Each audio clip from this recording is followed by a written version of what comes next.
Alwa's Awakening has been in my backlog for more than 5 years, and I want to start 2024 out on the right foot by chipping away at one of the oldest games in my backlog.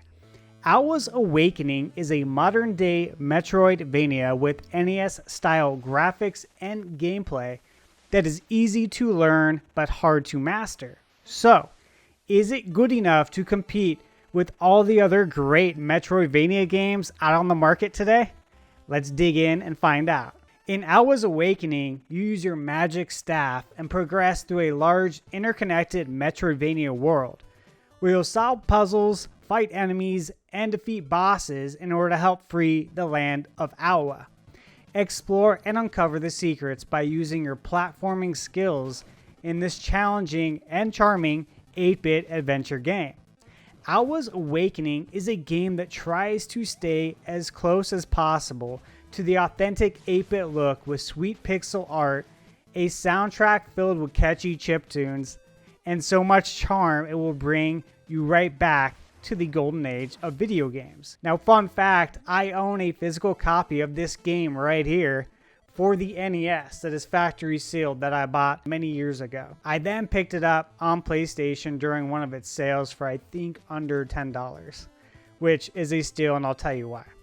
Now, diving into Alwa's gameplay, I feel like developer Elden Pixels took inspiration from a handful of classic Nintendo titles, some more than others of course, but I picked up either gameplay elements, story, or Easter eggs, giving nods to games like Zelda 1 and 2, Mega Man, Star Tropics, and Castlevania Simon's Quest, just to name a few.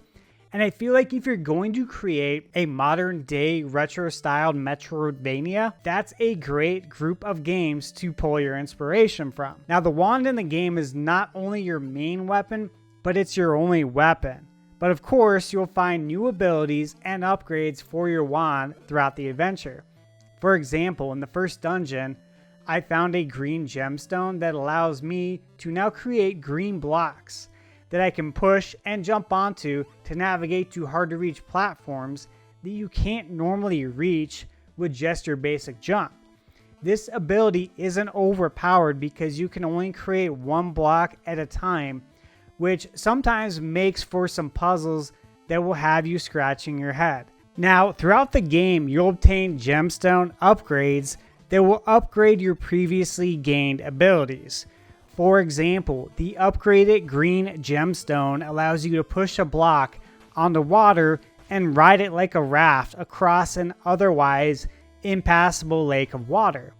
The blue gemstone gives you the ability to create a bubble that you can jump on for a very short period before it pops, allowing you to once again reach new heights, while the upgraded blue gemstone allows you to create a bubble all the way to the top of the screen, opening up new rooms on the map that were previously inaccessible. I think one thing Alwa does different from most Metroidvanias I've played is you never receive a double jump ability. The abilities you receive are pretty basic, but as mentioned earlier, it lends to some really well thought out platforming puzzles that require absolute precision from the player because one mistimed jump can lead to instant death. But to counter that, you do have unlimited lives, and I felt that there was a very fair amount of save rooms throughout the game's map, meaning you weren't having to backtrack a ton, and there is quick travel in the game, which is always appreciated. Another thing to note is that Alwa's Awakening doesn't have a RPG leveling system. I would describe Alwa's Awakening as more of a adventure Metroidvania that focuses itself purely on precise puzzle style platforming.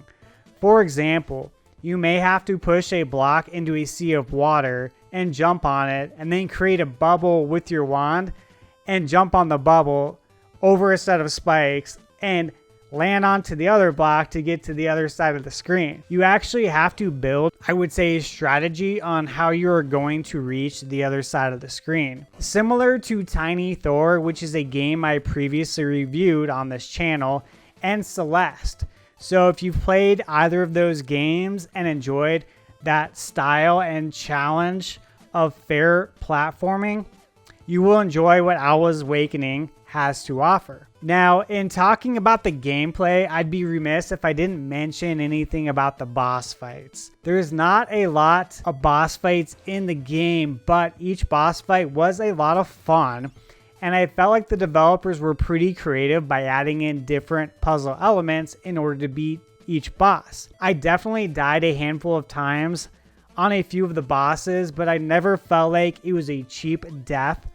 And I think there's something to be said for that when trying to craft a modern day retro Metroidvania. There's a lot of stuff I enjoy from the NES era, but cheap deaths was never one of them.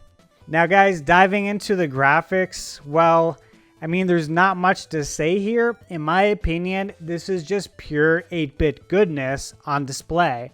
And it runs on my PS5 at a smooth 60 frames per second. But this game is not about the graphics.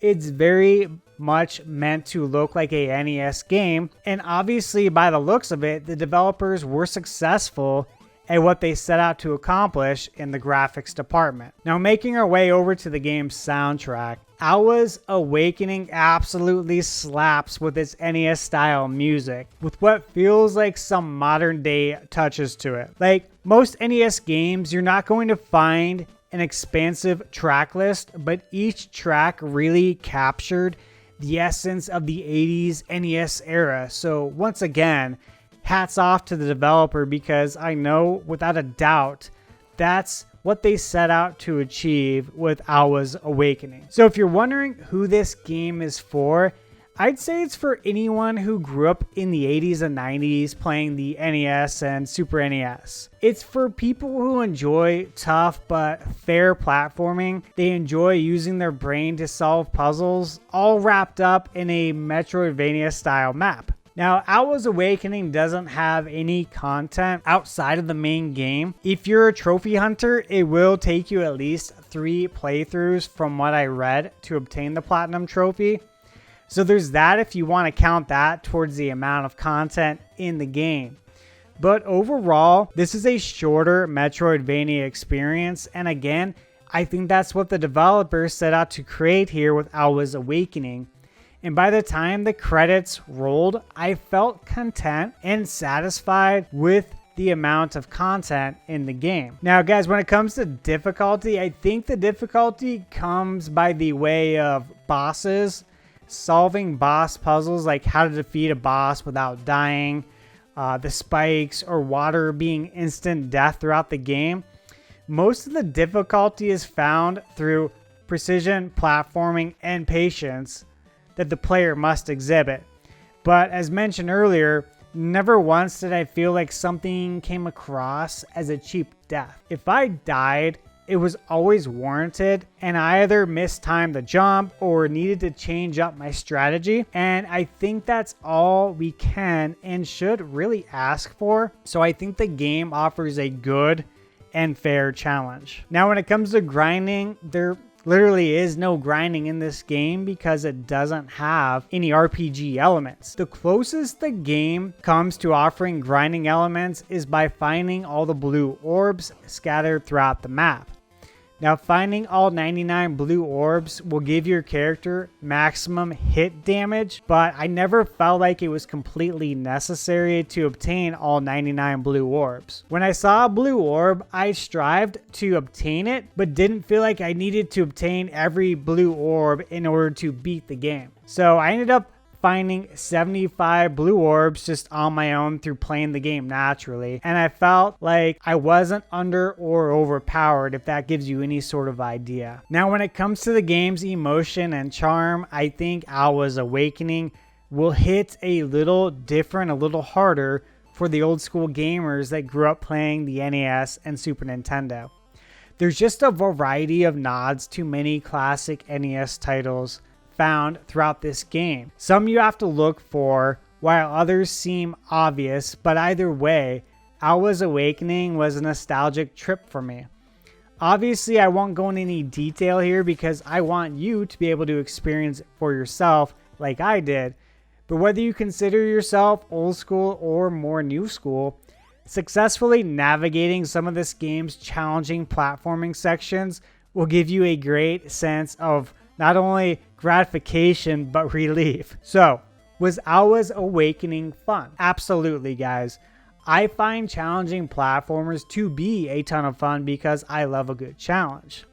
I also really enjoy Metroidvania games, so give me a Metroidvania that has challenging platforming and we're in for a great time. Now, if you're wondering how long it took me to beat the game, my PS5 says I played for right around 10 hours, which for the price of the game, I felt like it was a fair trade-off at $10, which comes out to about $1 per hour of playtime. The game is available both digitally and physically as a standalone title, and also as a 2-pack that you can buy through Amazon for either Switch or PS4.